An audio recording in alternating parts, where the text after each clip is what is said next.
Been in youth ministry for a very long time, started in 1979. Married, had 4 kids, 3 grandkids and 1 baking. Anyway, this is, we've been asking this question for a very, very, very long time. So really, I think what we're going to do today is really have kind of more of a dialogue. I obviously do have some ideas for you, but I think it's also part of a dialogue as well to see what does this mean for you and your communities. What does that look like? So we're going to start, and we'll start over here. Name and parish/role. I'm Jonathan. I go to Central Chinese Mission, and I'm going to be teaching 9th and 10th grade this year. Wow.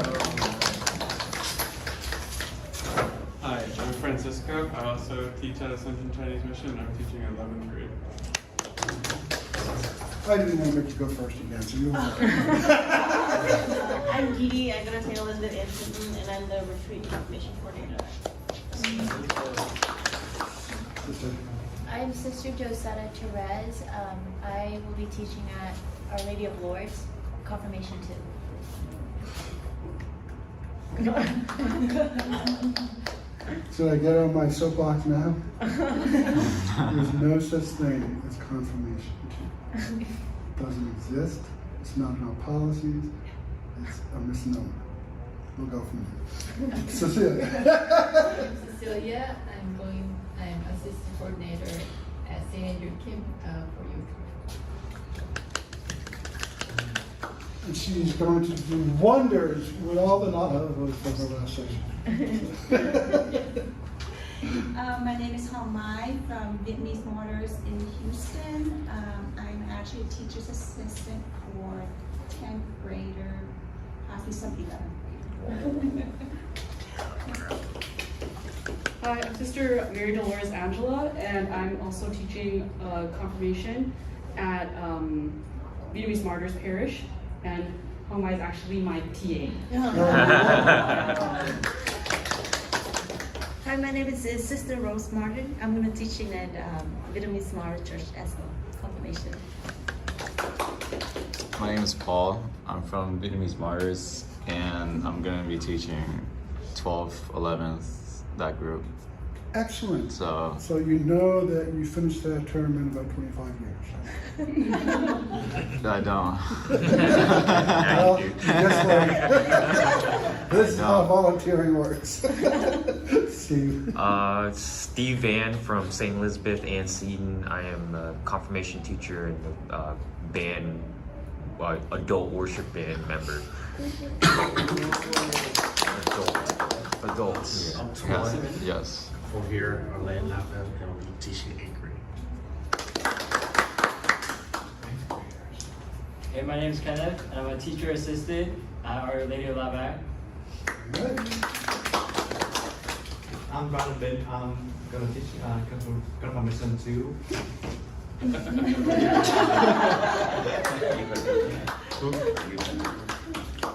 No, you are not. You will both be teaching confirmation. All right. So since this is about post-confirmation, let me I'll back up and share with you what I'm talking about.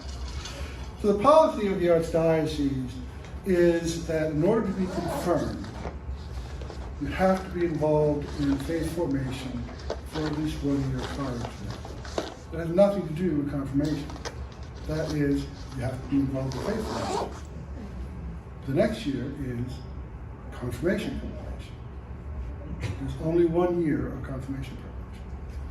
The first year has nothing to do with confirmation. It has to do with you are part of our faith formation program. So that's the distinction. It has taken off like wildfire that we have confirmation 1 and confirmation 2. We don't. That first year is just, it doesn't even exist. If they've been in the program, they just keep going along. It's just that they're doing what they're supposed to do. So the first year is, if you've been absent, you have to come in this year first. So build a relationship and learn some stuff before going to confirmation. So please take confirmation 2 out of all of your minds. All right, so what the heck do we do with these young people after they are confirmed? That is the age-old question. My turn doesn't, no, we did not.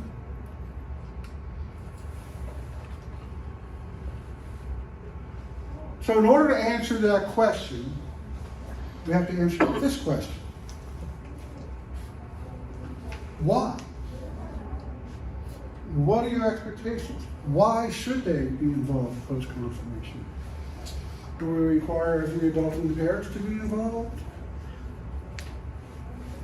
Why? What? Why do we want them involved? What do we want to do? Why is it important?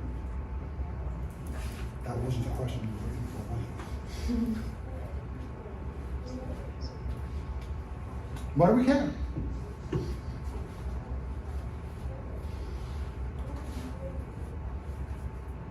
Can't answer the question, you can't get to an answer for I think if they're not involved, they're gonna drift away and not ever come back. Okay. What else?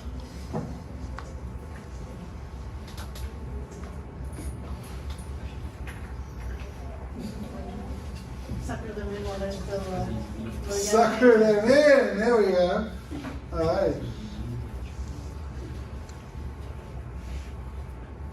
What do you know about the young people who have been confirmed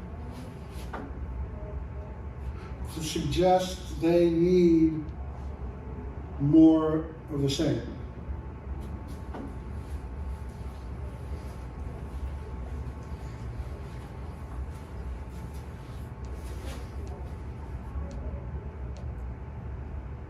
What do you mean by you say that they need more of the same? Well, they need to kind of continue in that same faith formation program. Because I think that's keeping our faith is a lifelong journey, and life confirmation is just the more important event in our life. And in reality, I see so many young people after confirmation they just leave the church, especially maybe Vietnamese young people, because partially yes, because of the culture, the language, and they find no connection. Or maybe they can feel God present in their daily life. So I think first of all, I want them to continue to live with their faith, because that's for their own need, for their soul. So our program is 10 years, right? To confirm, and that's only enough to get your feet wet. And I think that we gotta continue post confirmation, and that's because this church depends on the youth. The youth carries on the role of fire, right? To carry on God's word, And if we don't do anything after post confirmation, right, then our church is gonna go down in size because there's nothing to carry it on. Paul?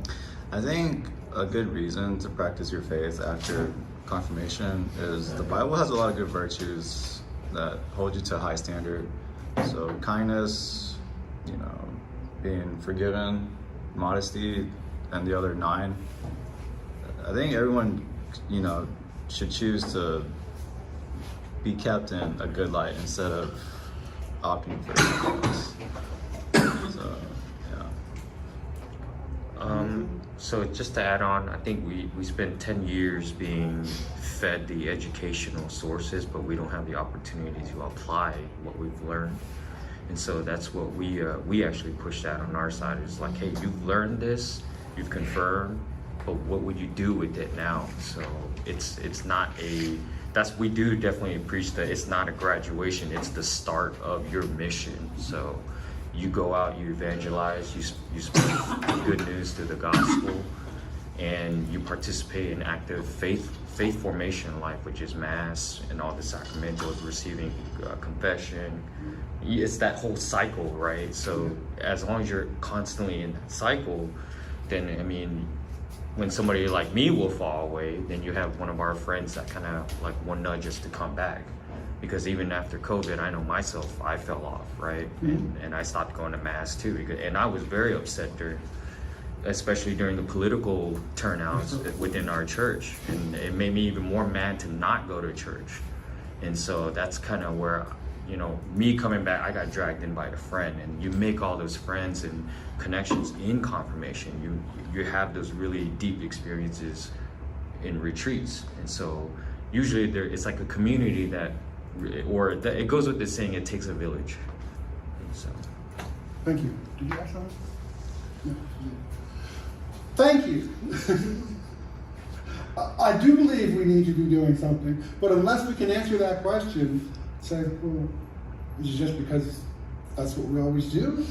No, if we don't have purpose, particularly for this group, then we can't succeed, because we're just trying to do a rote thing, come back to the parish. That's what you're supposed to do. And we want to have vision and goals and engagement. And Steve, you were right on target with the kinds of things you're talking about. How do we engage them now in activity, leadership, not just systematic? Systematic should always continue. The other question. Yes. I think they leave is because of college, right? And then I think your faith really depends on your parents, like mostly. For most of these youth, they depend on parents or they depend on this program. But once they're out of this program and they're in college, they lose the sense of their faith. Okay. Going off of Kenneth's note, I think being your own independent person is a big part of it, because your priorities change from getting into college to now figuring out what you're gonna do with your life. And somehow God just doesn't fit into your schedule because you have tests, you work a job, you want to move out of your parents' house. That all takes time that we just don't have reminders in where university we study at, you know. I think there are many students who believe that it's kind of like a checklist, and so they check it off. It's just something that, that I have to do, and something that my parents want me to do. Oh, now that I'm done, then it's off my list, and so they never come back to it. Probably you're well aware, disaffiliation is an all-time high. And actually moving into other adults as well. Folks are disaffiliating for a whole variety of reasons. Some are disaffiliating because they've been injured somehow. And that is often, I mean, that's not all of us. Because sometimes we as ministry leaders, you know, and we say the wrong thing and boom, they're out the door. Well, they're just hypocrites, right? Or, you know, or father said something that was painful. My wife and I, when we were getting married, we went to her home parish. We met with the pastor, and the pastor told us we would be sitting if we went to her brother's wedding. We left that parish and found someplace else to get married, because we're both theology students, we don't live in church. But you know, but people do stupid things, and that necessarily take a lot to have somebody walk away. And of course, then there's also those who are seriously injured through sexual abuse and all of those kinds of things, or just that image that people now have so often of that's who the church is. The drifters are probably the most common. That's kind of what you're talking about, right? It's like, oh, yeah, well, I did my thing, and there's nobody really kind of holding me to that, and I'm not opposed to it. I'm not against Catholicism. I'm just not really self-motivated to get up and go. I'm just kind of drift away. That's really the majority of you folks. And then the third group, and this is the vocal group, the dissenters. So all of the, you know, political, morals, you know, so whether it's the abortion issue or homosexuality or transgender or, you know, whatever it is, all of that stuff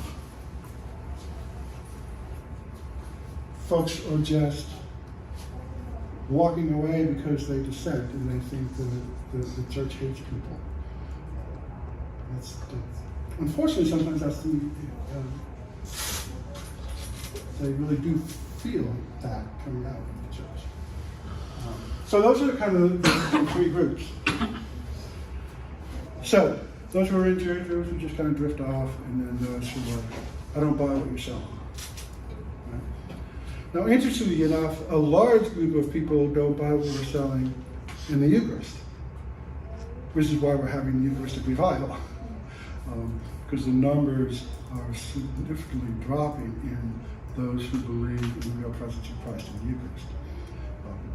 So that is another piece that is challenging for us. One of the things that, so one of the things that I worry about, we have, in many instances, the rise, return, and beautiful experience of adoration combined with lots of praise and worship music has created this dynamic.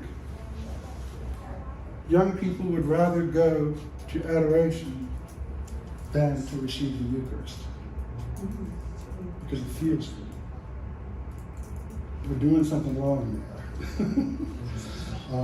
And so, what do we set kids up to do? I think, not that we should never do that, right? I mean, there's good stuff there. But what we set them up for is, nobody's catering for me as an adult in the church, so I'm going to go over there to that big Protestant mega church who does this all the time, and I'm good to go. So that's what keeps me up all night, that we're not focusing on, and I said this in my last session, how do I help our kids to pray before they leave us in a way that's meaningful to them? So they have an anchor. If we don't have an anchor when they leave us, then more than likely not. And that's on us. It's on us that wasn't our focus. How do I help you to pray in a way that's meaningful to you? I might hate the way you pray, but it works for you. I'm going to help you get there.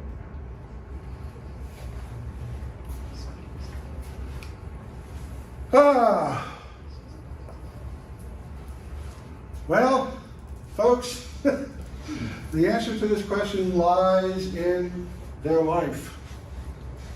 It lies in their life. What have we done as a faith community? And the next slide is on family, just to combine them here. What have we done as a faith community and as a family to help them on this journey of lifelong discipleship? I can't suddenly decide when a young person is in junior and high school that, how are we going to keep them? If I didn't ask that question at baptism, if I didn't ask that question throughout faith formation, if I didn't ask that question in their other sacramental experiences, we're asking it at the wrong time. It's got to be a lifelong commitment of raising our young people in the faith. It's not something that just miraculously happens after confirmation that they hated going through to begin with. Because we made them jump through all kinds of hoops that have nothing to do with what the Catechism tells us what to do. That's mine. Sorry. But does this make sense? If we're going to seriously look at this question, and we need to, it means that we need to start sitting down as a parish staff, as a parish community, and saying, what does a lifelong journey look like? And how are we going to help families, children, and youth all along that path? I can't answer that path at 11th and 12th grade. Because now I'm more likely going to have them disaffiliate. And the key piece of that is family.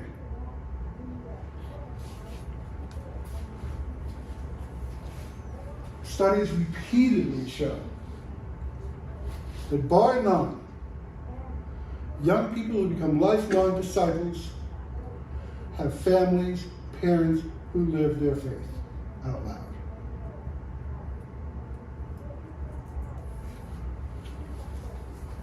So in some ways, for the two who are here, this is a repetition of my last workshop, because they all go to the same place, right? It is, how do we help families to pray? How do we help parents to share their faith? How do we help parents to live the faith? If a young person doesn't see mom and dad living the faith, what's the point? It's like, oh, this is who we are. We're Catholics. We're going to go to church on Sunday, and after that, they're no more committed than their kids are. So, so how are we going to work with that? How are we going to work with that? So it is this massive, complex, comprehensive thing, mission that we are tasked with. So will we look at some things to do in the short term? Well, of course we will. But if we don't move our mindset, we're going to be asking the same question 30 years from now. Why do we keep losing them? Because we haven't intentionally formed them in their family for the last 15 years. That's why. And parents need help. Parents need help.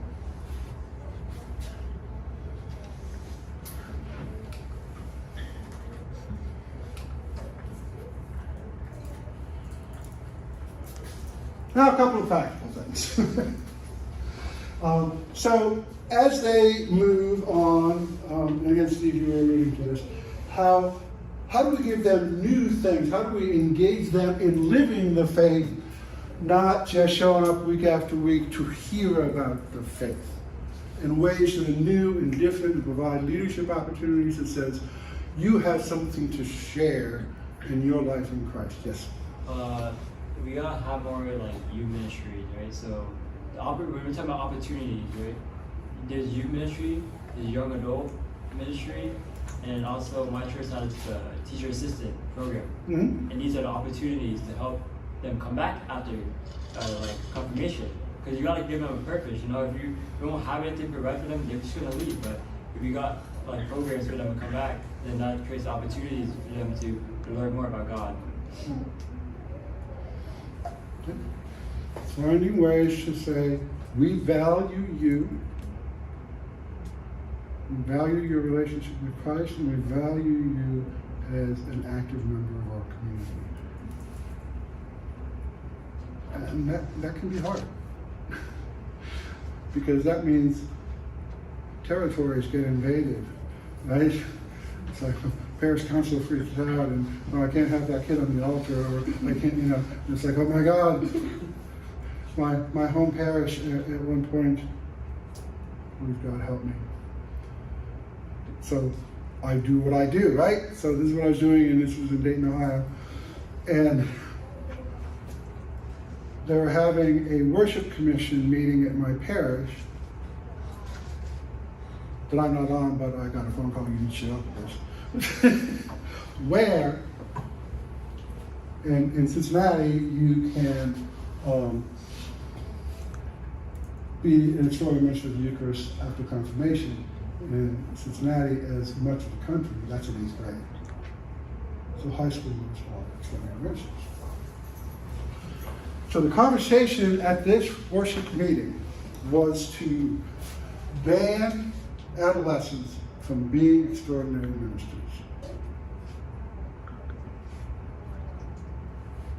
Because of one incident. One. And the young person tried to do what he thought was right in the moment, and it was in fact awkward. But they understood the theology, they're trying to do it. So what happened was, he had the cup, gave it to this woman receiving communion. There was a spill, and he grabbed the purification tube, right? So, so he's clearly thinking, oh, this is the right thing to do, not this woman has breasts, right? I'm sorry to say that. That's how they're interpreting this now. It's like, no, you don't stop this. You help to form him better, right? And acknowledge that you appreciate how valuable he saw that precious blood, that he reacted the way he did. but the response was, we're going to shut them down. This doesn't make no sense. Right? So, yeah, so we need to engage young people in these kinds of opportunities, train them well, give them the resources they need, and give, like anybody else, correction if it needs to be had. But this kid really didn't need correction. He just needed a better understanding of what's going to be the best way to respond in that kind of situation. Okay, I'll hand the purificator to her, right? Okay, now I've learned something. But what I did was in reverence of our Lord. Right? You can tell that one bothers me.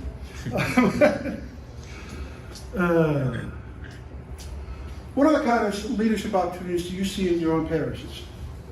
What ways can you move people, not that they've been necessarily completely moved out of kind of a youth ministry realm, you can still have components of that, but also they need to feel that they are also different, because we're telling them they're different. Right? We tell them, you have been transformed, but I'm not going to let you transform. So, Paul, you were going to say something? For opportunities for leadership, I think any small event where humans can come congregate and set roles for each other, like a car wash, a boba shop, whichever may be, for you to say, hey, this is your job, and you can coach them up from there. I think that could be a big one. Mm-hmm. Another piece, absolutely, another piece of that is just, hit me as you're saying that, is how to also engage them in thinking about what I want to offer. What is my gift that I want to bring to this community? How often will we ask that question? I'm sure we have, but maybe not often enough. What else can they do? So I think this year we started pushing a little bit more, but we're trying to get them to volunteer a little bit more en masse. Okay. So a lot of the confirmation students are volunteering as ushers, altar servers, in the choir, and so they have to leave class a little bit early, and so I actually give them the grace. I'm like, hey, like, you're volunteering, I cannot hold you back. So they're like, can we leave like 10-15 minutes early? But I think it starts there and it builds that muscle memory, and then when they come back, we ask the question like, hey, what are some gifts and talents that you like? Or what we usually ask is, was there something that you saw on the retreat that you wanted to make better yourself, or wanted to bring your talents in to help enhance? Excellent.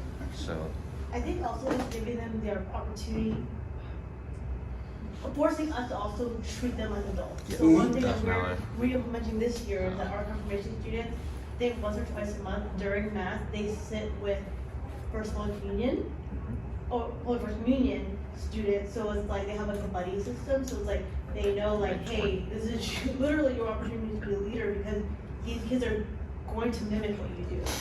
So it's like we're not forcing them, but it like has that innate force for them to behave in us. Right. And like also want to be a leader for their buddy, because right now the confirmation students that are confirming this year, they were like the first class that during First Communion, they had a buddy. Oh, okay. So they're remembering that, and that's what they're the ones who actually brought it up to us to do that again.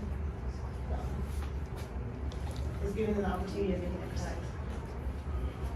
They can be small group leaders in the youth ministry. Maybe have them lead a Bible study for a small group, right? All kinds of ways that you can help them to feel like they are giving rather than receiving. And again, give them options, because not everybody's going to want to do that. Nobody feels comfortable doing a Bible study. You talked about the liturgical roles. I don't know where your parish councils are, or if they have young people. What I do advocate against is don't just have young people on there as tokens, because they hate it and they don't know what the heck's going on. But at this stage, this might be the place where maybe this person, again, we need to discern that gift. We don't put them on there just to have a kid up on parish council. No, because they have a gift to be on parish council, and they're going to have something to offer, and they're not going to be intimidated by all the stuff that happens in parish councils. Anything else you can think of? Yes, this is happened at my parish. I used to be a leader of Vietnamese Eucharist movement in my home parish in Florida. So what we do is we actually let the post-confirmation student to experience being Catechist for the pre-Holy Communion kids. So we're gonna give them a guideline, and we're gonna a lesson plan or a topic for the lesson. So they're gonna do it, and they're gonna try to teach it to the pre-Holy Communion for about 15 and 20 minutes. Actually, we're gonna go over, what you're gonna teach, and maybe encourage them to have some small activity to make it more active. And So there's some mentoring going on. Yes, there. yes. Mentoring them Yes. into catechetical. Yes, so we do it every 2 or 3 months, or maybe every semester, in order for them to practice teaching skill, and then also help them to know what is they are gifted with, whether they have ability to be a future catechist. So yeah, it's one way to get involved. Yeah.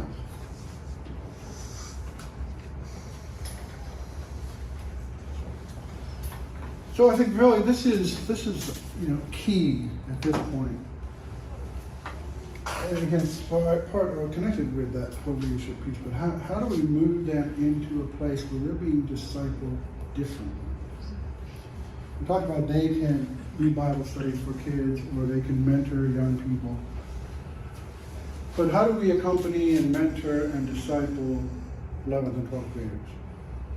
How does that look different? We can have a discipleship group. We can have a men's group and a women's group, if that's something that draws people. Some like those, some prefer the mixed. They're all good and they're all valuable. But they can kind of form a small faith community, and oftentimes once you do that, in the kind of the official small faith community models, they do together. They don't just pray together, but then they go. And our small faith community is going to go and do this service. Right? So begin to think about, and they could be around interests, right? So people with certain interests in studying the saints. Maybe they don't have a small faith community that does that. One who's really interested in going out into the world. Well, we can have a small faith community that does that. So again, it's treating them differently. It's helping them to become the adults we claim they are, and taking ownership and leadership of their own lives and their own ministry, and that they're invited into the ministry.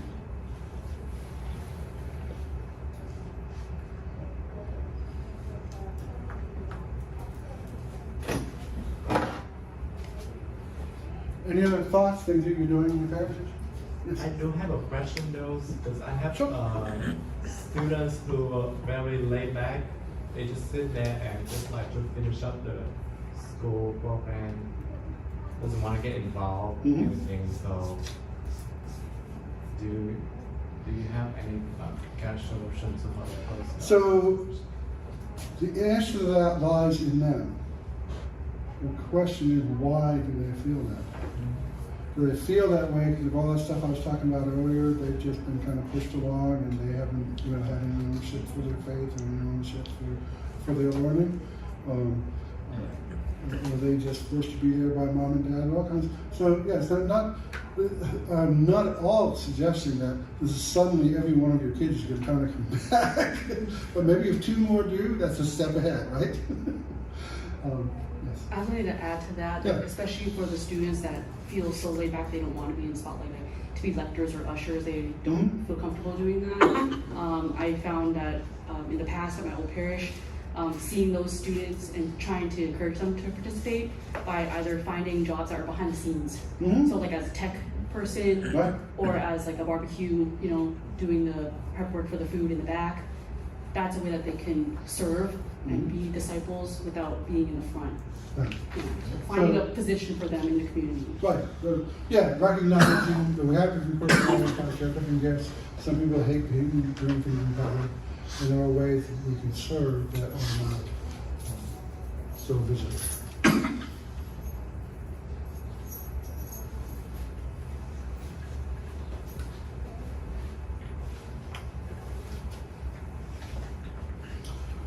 First and last, Pope Francis. Prayer. Prayer always changes reality. Let us not forget that. It either changes things or it changes our hearts. But it always changes. Prayer is powerful because it attracts the power of God. And God's power always gives life. Always. Again, it's that sense of going back home, right? Nourishing ourselves, pleading on our young people's behalf, recognizing that prayer makes a difference. And maybe we form a prayer group. We're praying for our confirmation, our new something members of the community. That don't graduate and have something of adulthood and all that. But somehow recognizing, you pray for this group of people as they go through confirmation and pray that God will guide them in ways that keep them engaged. That would be a great service. Have a group that comes weekly, 6 or 8 people, to the tabernacle and pray. Great things can happen through that. It takes that commitment and that motivation.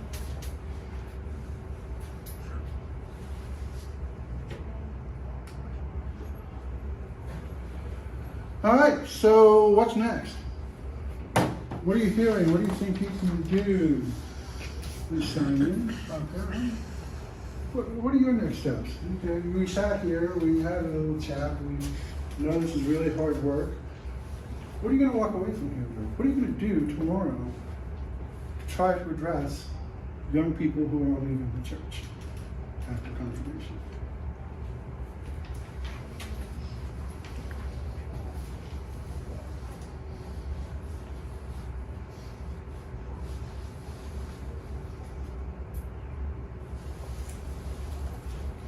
My son's starting college next week, and his group of friends graduated from confirmation together. They're all going out of town, and by the end of graduation, we're like, okay, we're all done now in terms of parents. Right.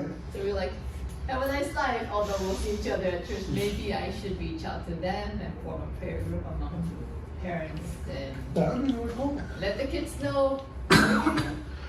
Physically, we're praying for all of you. That would be lovely. Very nice. Yeah.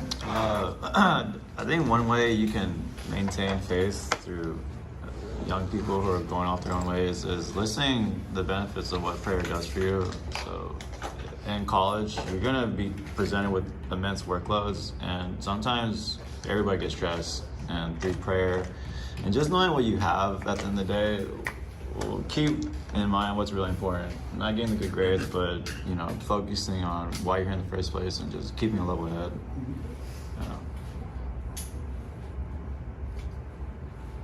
And part of this too is going to be what?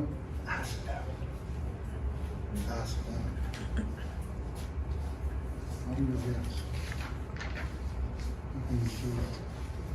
I think for me, one of the next steps, it's a desperate need, but it's actually getting the parents involved. In our last session, we talked about actually parent involvement starts at baptism, and then you push it all the way through. Amen. And then it's if you still are getting the subscription of parents through the confirmation years, you're establishing that formation for them. And that's what we want to lean in, is like getting the parents exposed to, this is what your child is doing in these sacramental classes. This is what these are the fruits that you are seeing at home. Because they come home and after a retreat, the parents are like, what'd you do to them? They wash dishes now. They take out the trash now. I'm like, oh, they just decided to do it. And I always have to remind the parents, like, they are choosing to do it. We're not forcing them. We're not asking them any special favors or giving them candy. They want to come home and help the family. And I think so just centralizing and focusing the message back to the family is one of my next steps. So again, I think you need short term. So we have things we can do short term that we talked about. then we have to have that long-term discussion in order to kind of build towards the future and support families in a really difficult environment. There's so much working against us. So much of it just comes on their phone, and you can't control it. In many ways, I feel blessed because my kids, when all this stuff started coming out, they were at the front end of that, so there wasn't all this junk that was available to them. And then I cringe when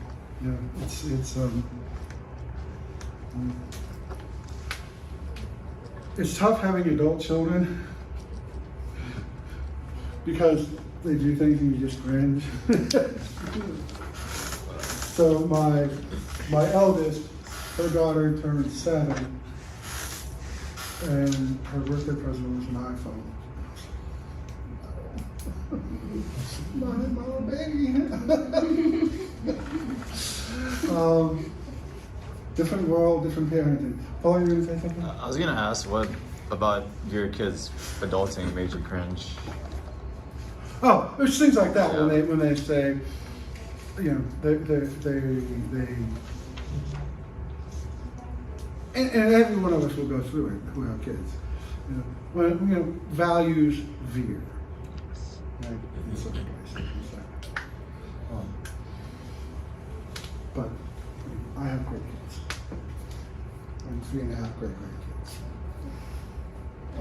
Catholic kids, 4 great grandkids.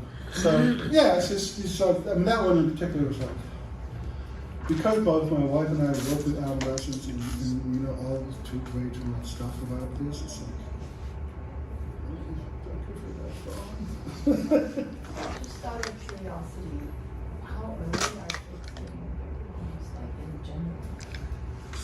it's a mixed bag, but they're getting earlier. And they said she's 7. Got mine. Second, third graders. I've seen 5th graders as the typical norm I've seen. Yeah, because they're everywhere. Now, how many of them? So that's the other thing that's not necessarily related to this, but are we in our faith formation programs helping parents to learn how to navigate phones and social media, and how do you block stuff, and how do you have controls? Now, that's only. I hope not many. It's only somewhat effective because all you have to do is have your kid go to somebody else whose parents haven't done anything to their phones, and boom, the world is at their fingertips. But you convey the value. You convey the value, and that's really what. Any other thoughts?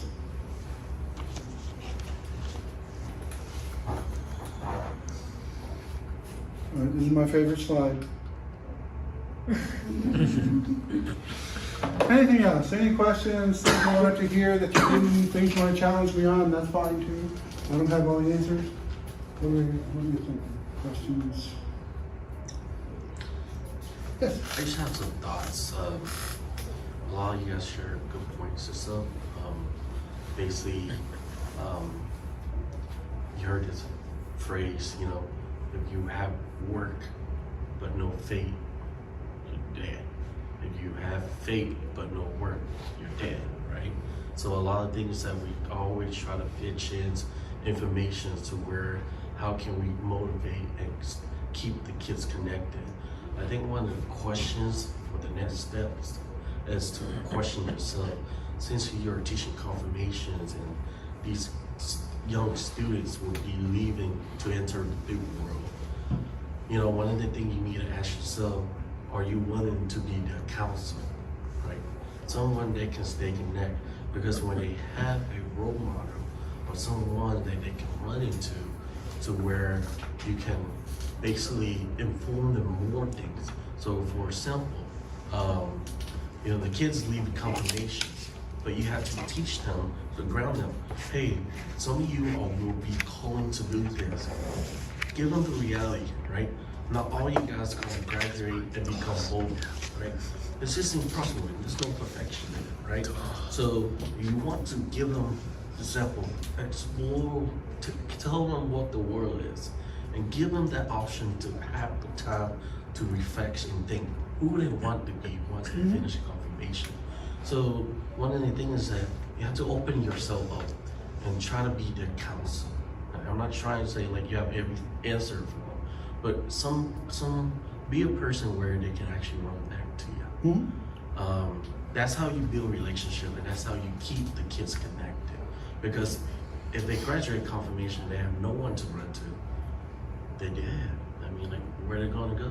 They don't know. So yeah. Sure. I do have a question. I asked it in my last session because I still struggle with this one. I have a better answer than whoever it was. All right.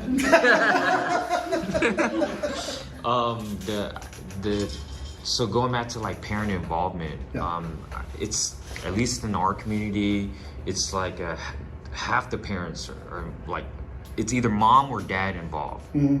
And so one of the worst case scenarios we had where we had twin girls that just completely was apathetic about everything in class.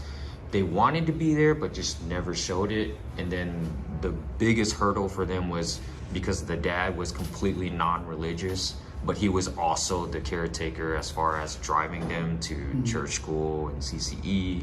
And so because of the dad's willingness to not participate in anything church life, he actually refused to take even the girls to even just regular CCE class. And so what do you do in those extreme situations where you can't even, we tried talking to the dad and he even just shuts us down and he thinks church is a big waste of time.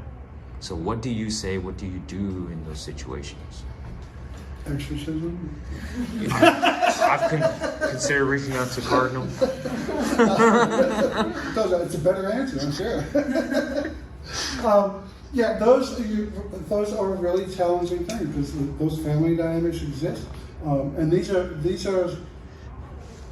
is a couple who lives together.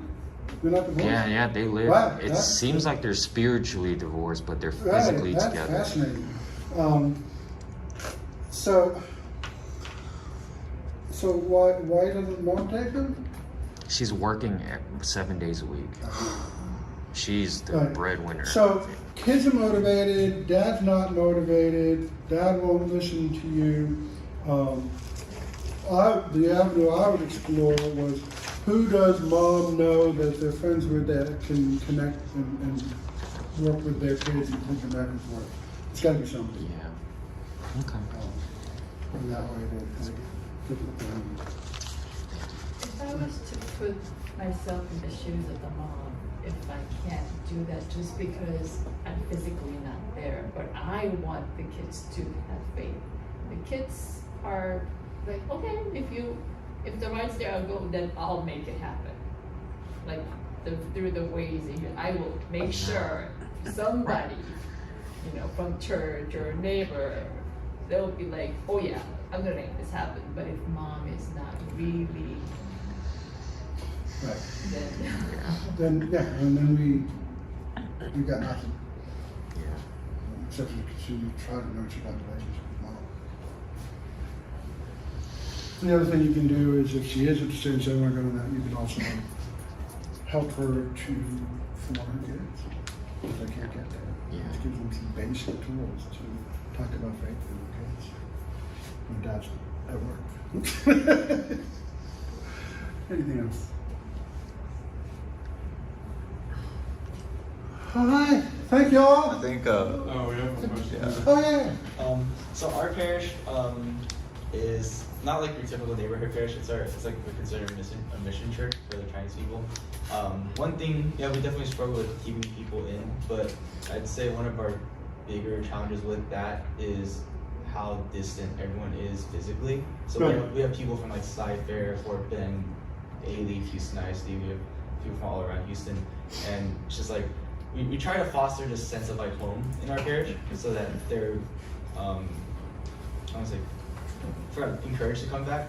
but it's hard for their age, especially because their transportation comes from their parents. Right.